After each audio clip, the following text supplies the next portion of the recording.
मैं समय हूँ, मैं कालांतर से निरंतर हूँ। मैं कभी नहीं बदलता, एक निश्चित गति से चलता जा रहा हूँ, बस चलता ही जा रहा हूँ।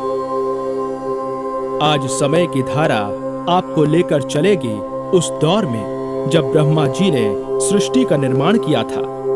ब्रह्मा जी से पैदा होने वाले ब्राह्मण, विष्णु से पैदा होने वाले वैश्य, शंकर से पैदा होने वाले क्षत्रिय कहलाए।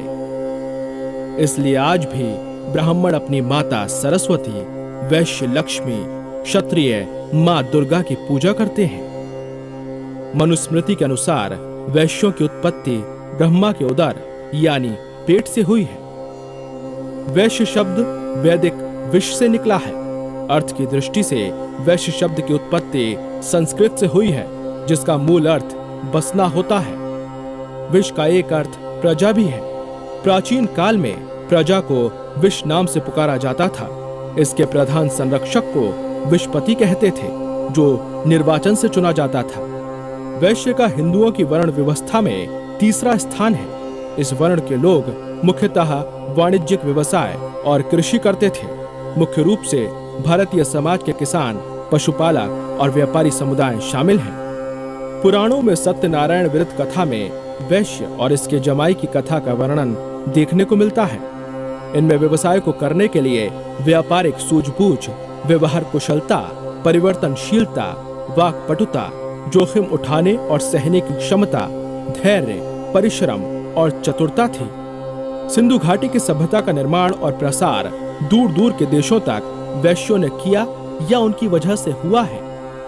भारतीय परंपरा में वर्ण शब्द का प्राचीनतम उल्लेख यजुर्वेद के 31वें अध्याय में मिलता है, लेकिन जाति शब्द का प्रयोग अपेक्षाकृत नया है। ये चार वर्ण मनुष्यों की प्रकृति, स्वभाव या विवेक के 3 गुणों के मिश्रण से बने, सत्व, रज और तम। समय और श्रम का सदुपयोग करके ही मनुष्य प्रगति की ओर बढ़ता है। अगर इन दोनों का क्रम अस्त व्यस्त रहे तो फिर जीवन का कोई महत्वपूर्ण लाभ नहीं उठाया जा सकेगा। समय और श्रम ये 2 प्रत्यक्ष देवता हैं। राम लक्ष्मण की तरह, सूर्य चंद्र की तरह, धरती आकाश की तरह इनका भी जोड़ा है। इनका दोनों पहियों की तरह ठीक तालमेल बिठाकर ही मानव जीवन का प्रगति रथ आगे बढ़ता गया। इस रथ पर महाराजा अग्रसेन, अक्रूर जी, सत्यवादी राजा हरिश्चंद्र और राजा भामाशाह जैसे वैश्य शिरोमणि इस धरा पर आए और अपने नेक कार्यों से धरती पर बसने वाले असंख्य लोगों का कल्याण किया। आज भी इतिहास में महाराजा अग्रसेन परम प्रतापी, धार्मिक, सहिष्णु, समाजवाद के प्रेरक महापुरुष के रूप में उल्लेखित हैं। महाराजा अग्रसेन उन महान विभूतियों में से थे जो सर्वजन हिताय सर्वजन सुखाय द्वारा युगों युगों तक अमर रहेंगे। करोड़ों लोग वैश्य समाज से जुड़े हुए हैं। महाराजा अग्रसेन के नाम से जो ये वैश्य समाज है, उन्होंने समाजवाद की नींव डाली थी। उनकी नगरी में जो भी आता था उसको 1 रुपया 1 ईंट देकर लखपति बना देते थे, समकक्ष बना देते थे। त्रेता युग में अयोध्या के राजा हरिश्चंद्र जो इक्ष्वाकु वंशी थे, बाद में श्री रामचंद्र भी इसी वंश में हुए। धर्म में उनकी सच्ची निष्ठा थी और वो परम सत्यवादी थे। चंद्रगुप्त और चाणक्य जैसे परम योद्धा और ज्ञानी जिस समाज में पैदा हों, वो समाज कितना नीतिवान होगा, आप इसका अंदाजा लगा सकते हैं। और जब राज्य पर आर्थिक संकट आया तो दानवीर भामाशाह जैसे लोग उठ खड़े हुए। भामाशाह ने वो मिसाल दी कि जब लोग दानियों का उल्लेख करेंगे तो सबसे पहले भामाशाह का नाम होगा। संसार में 4 ही प्रमुख शक्तियां हैं, ज्ञान, बल, धन और श्रम। इन्हीं 4 खंभों पर प्रगति का मंच खड़ा किया गया है। मनुष्य ने अब तक जो उन्नति की है उसका सारा श्रेय इन 4 विभूतियों को ही है।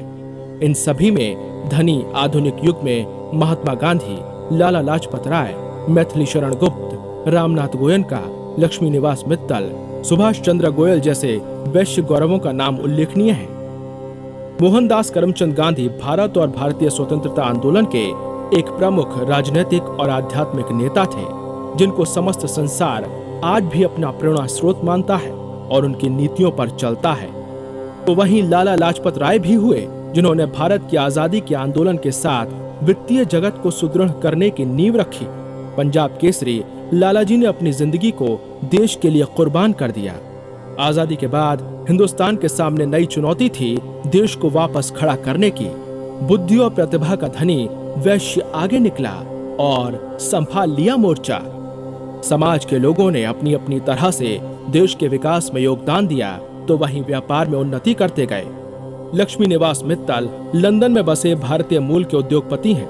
वे दुनिया के सबसे धनी भारतीय, ब्रिटेन के सबसे धनी एशियाई और विश्व के 5वें सबसे धनी व्यक्ति हैं। मित्तल L&M नामक उद्योग समूह के मालिक हैं।